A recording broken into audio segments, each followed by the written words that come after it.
Hi, my name is Hannah. Welcome back to my channel, Savage Reads. I have some great books that I want to talk about this week. And of course, I have my crafting update. So I finished the first little baby onesie, and I don't know, it seems pretty big to me, but here's the little baby onesie and the little buttons at the bottom.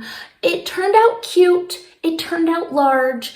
And then I found much cuter yarn, so I'm making two more because I found such cute yarn at a little local shop. So now I am working on this, and it doesn't look like anything and I can't show you anything because I am struggling with my knitting needles. Since the yarn is a little finer, it didn't fit on my current knitting needles. The string between the two knitting needles was too long, and so I ordered another pair, and now look how tiny these are.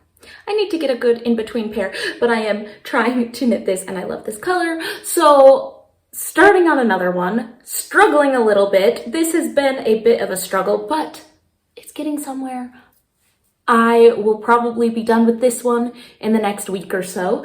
And then I have one in blue that I'm excited to get to. So these are for family members who are expecting babies. So that is what I have been crafting, but let's jump into the books that I have read this last week. So this first book was a recommendation from an amazing friend and mentor that I had in childhood, and she reached out to me with a recommendation. So I picked up the book, The Fountains of Silence by Ruta Sepetys. And this book is taking place in Madrid in 1957 and under Franco's dictatorship. This book is following two young people. We have a young woman who works at the hotel where a young man from the United States, his father is an oil tycoon, and he is there visiting Madrid for the first time. And his mother is Spanish. And this young man really wants to be a photographer and wants to understand what life is like in a dictatorship, and as tourism is starting to open up again in Spain. And he is trying to connect with the people and understand what is happening. So this book gives you that historical fiction, bit of a romance, and really introduces you to this time and place and some of what life might have been like during that time.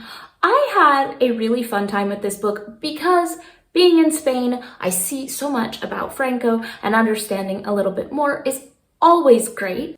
It did fall into the same pitfalls for me that a lot of historical fiction does, where I think this is interesting, but I almost would prefer a non-fiction account of someone's actual experience. This book is aimed more towards that young adult audience, and I think for that audience, it really works well.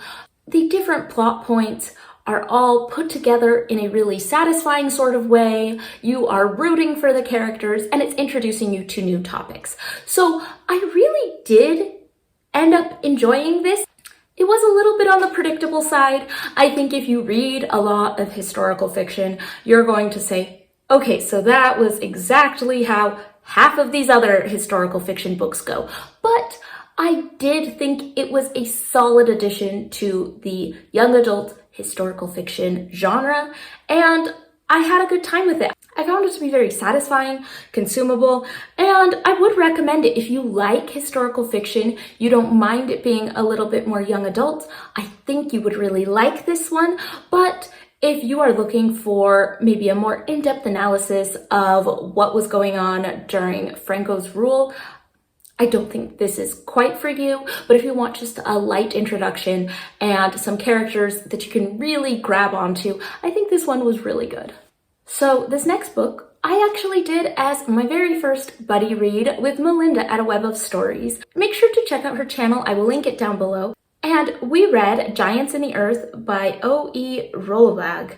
This is following a group of Norwegian immigrants trying to make things work settling in the Dakota territories. It is very much set in the time of Little House on the Prairie. You have a lot of those sod houses, people trying to get farms started, trying to make a life in really difficult circumstances, having to deal with hard winters, locusts, all of these things that happened in the time for settlers of the plains. It was interesting. One of the main characters, Barrett, she had some very severe mental health struggles. And it was interesting to see how that played out across the book. You really had an impending sense of doom from the entire thing, mostly because she had an impending sense of doom. And you just felt like you were watching this train wreck in slow motion because you could feel something was going to go wrong. And you could see that everyone was powerless to stop it.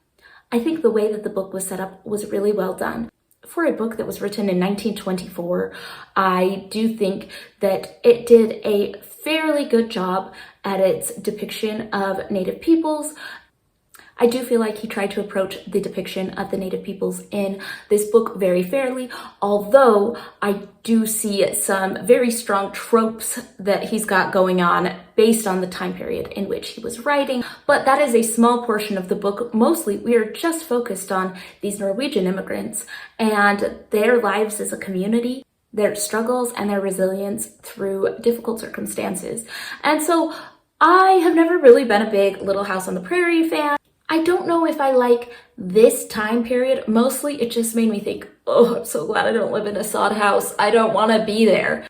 I've never really romanticized that time period. I never thought, oh, I want to be out with Laura Ingalls. No, that's just not a time period that appeals to me.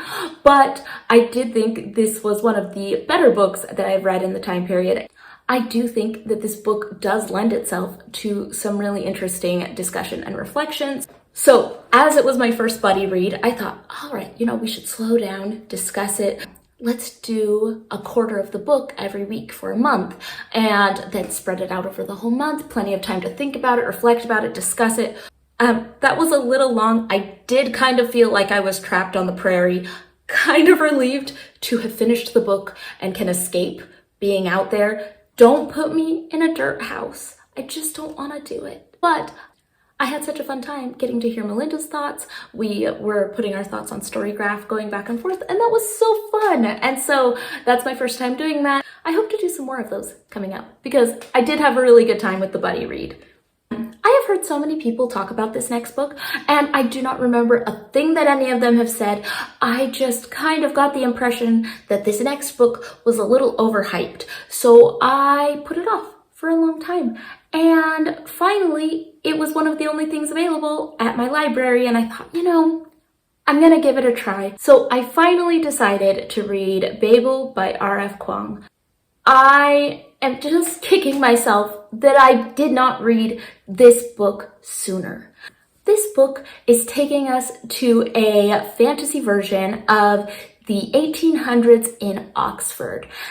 And it's a fairly accurate Oxford, except there is an institution, a college on the campus called Babel that works exclusively on translations because with the use of translations and silver, they are able to do magic. And from this center in Oxford, they are able to really cement Britain as this very strong imperial power. And this book is following our main character, Robin Swift, who is taken from his home in China and brought to England to study and to eventually go to Oxford to help with translations because they need these native speakers in order to get the magic to work.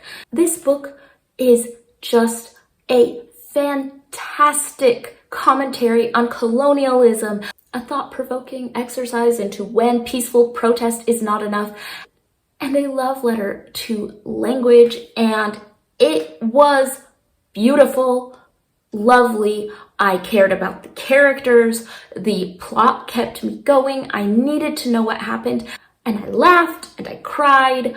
This was a moving book. This was 5 stars, just one of my favorite reads that I have read in a while. It was just excellent, really well done. The author managed to use silver as a bit more of a tangible way to show the exploitation that comes with colonialism, and I thought that it was really well crafted that way, and the discussions on words and translation and what we miss when we try to translate is just really interesting, fascinating, and I loved this book. I thought it was really good. I am surprised how much I loved it. but this was a 5-star read for me. I am so glad I finally read it, and I am kicking myself that I hadn't read it sooner. So this next book was a recommendation from the channel Well Traveled Books, and it is called What You Are Looking For Is in the Library by Michiko Aoyama and translated by Allison Watts. And this book is delightful. After reading Babel, I enjoyed it, but it was a little bit weighing on my heart, and this book just lifted me right up. This is a Japanese novel that reads as a series of short stories. We have some different people who are looking for meaning in their lives and end up at the same library. We have this amazing librarian that finds books for these people, as well as gives them a little felted gift that she crafts. And I don't know about you, but combining libraries and books and adorable crafts is just kind of everything I want in my life. And so that was really perfect. And it was just a heartfelt and sincere kind of book. If you are looking for meaning, you can find it through books. And it might not be the exact meaning the author was intending when they wrote it, but everybody takes something different and ascribes meaning to the things that they read. And it was delightful just seeing people who are living their normal lives and find ways to bring more meaning, more joy, more direction into their lives through reading and from the help of this librarian. And I thought this was a little breath of fresh air. I do recommend it if you want something light and fluffy, but that will kind of affirm your faith in people. I think this is a great book. And if you, like me, sometimes get weighed down by too many books on heavy subjects, I think this is an excellent palate cleanser. And that is what I have read or finished the last week. It has been a great week. These are some just amazing books. So if you have read any of them, let me know in the comments down below, and I will be back soon with another book wrap up.